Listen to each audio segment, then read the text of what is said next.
My name is Kaia Donaldson and I'm 17 years old. Well, it kind of started in 8th grade when my grandma died. My mom used to even say that if you took sisters and separated them by a generation, that was me and my grandma.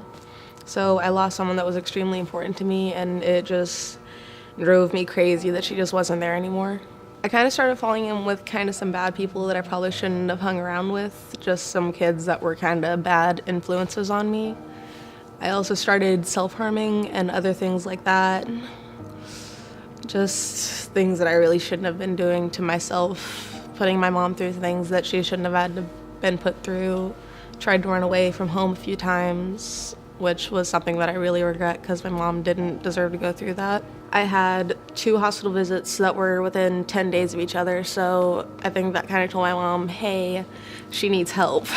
What initially sent her to the hospital was she went to the school counselor because she was saying that she wanted to end her life, which was alarming. And so I was calling everyone and talking to anyone, and just reaching out in every direction because I didn't know what to do. And then we get hooked up with Family Service and Guidance. When I first started working with the Donaldsons, Kaia was in middle school, which was a really hard transition for her. Just a bigger school, trying to figure out where she fit in. She had the loss of her grandma, which was really hard for her. So she was really struggling with a lot when we first met each other. I didn't know what was going on with her because she really wouldn't talk to me about it, because she felt like she had disappointed everybody, and I felt like a failure as a parent. And so you go in and, there's just, like I said, there's just a bunch of families in the waiting room, just like you, that are all needing something.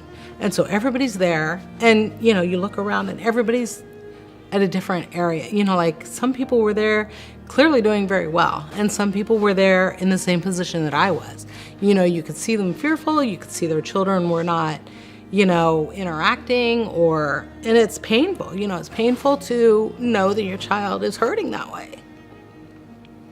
As a mother, as a parent, you always think, well, you're given this child and, you have all the answers. It kind of is very humbling to understand that you don't, and that you need things and your child needs things that you don't have possession of and that you don't know where to find them.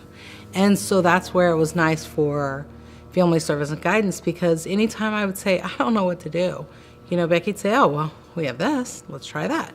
When I looked at Becky, she was like looking me in the eye. She was trying to pick up on my gestures and things like that to see how I was really feeling. So that way I wasn't just saying, yeah, I'm fine, but on the inside I was falling apart or anything like that. She wanted to make sure I was genuinely okay. I cannot even express how grateful we are to Family Service and Guidance just for helping us, with just providing us tools. And she's just made leaps and bounds progress. She's happy. She's successful. She can go into new environments and feel confident. And that was not the person that was there in 6th and 7th and 8th grade. I feel like I've really accomplished something. When I was in 8th grade, I didn't think that I'd be half as well off on my own as I am now. I'm happy, I'm okay now, and I'm living my life happy now.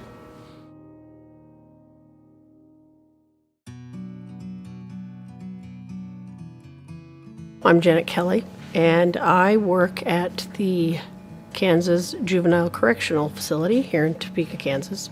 I had been a foster mom for many years, and I was taking a break.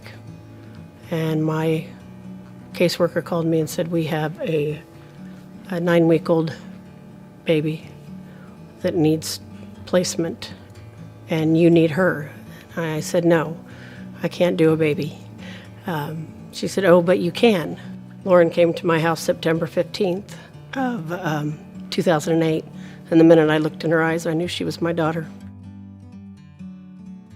It was an amazing thing, and a year later, I got my son, and he was 3 weeks old. I have known the Kelly family for approximately 4 years. They were both born addicted. One of the children was more impacted than the other, Lauren, who struggles with fetal alcohol syndrome and her brain functioning differently than, a neurotypical brain. So Jackson's challenges were different than Lauren's. Most of his issues were presented in extreme aggression, verbal and physical. to the point where he was scaling walls in preschool and hurting other children, throwing chairs at adults. We came to Family Service and Guidance Center, I think, around the end of 2013. My son Jackson, I had enrolled him in preschool at an elementary school, and it was not going well. The teacher was having to call me at work almost every day. He was screaming and just being aggressive and angry, and it was just a real struggle. The struggle that my son had, and to watch him struggle daily with fear and anger, was horrific. And for what Family Service and Guidance Center has done for us and the change that it has made, he now can play in sports, and he's in 2nd grade and he's almost reading the 4th grade level, and he has a memory like you wouldn't believe, and he's just an amazing young man. And Family Service and Guidance Center has brought that out. They are great because they have had so many different experiences and so many different challenges throughout their lives, the children in their young little lives that they've had, but they've worked through all of them, and they haven't given up on each other, and they have made so much progress. Dana Thomas has been our family therapist and Jackson's therapist and Lauren's since day one. She is one of the most amazing people I have ever met in my life. She doesn't let me get away with what I shouldn't. She doesn't let me hide things. She calls me out when I need to be called out, and I am a better mother because of her. If my family and I hadn't found Family Service and Guidance Center, we would not be a family. I would not have my children anymore. I was afraid that I was going to lose everything, not being able to take care of my children. Family Service and Guidance Center has saved my family. They have made us stronger. They have made me a better parent. They've made me a better correctional officer. This place is saving families every day.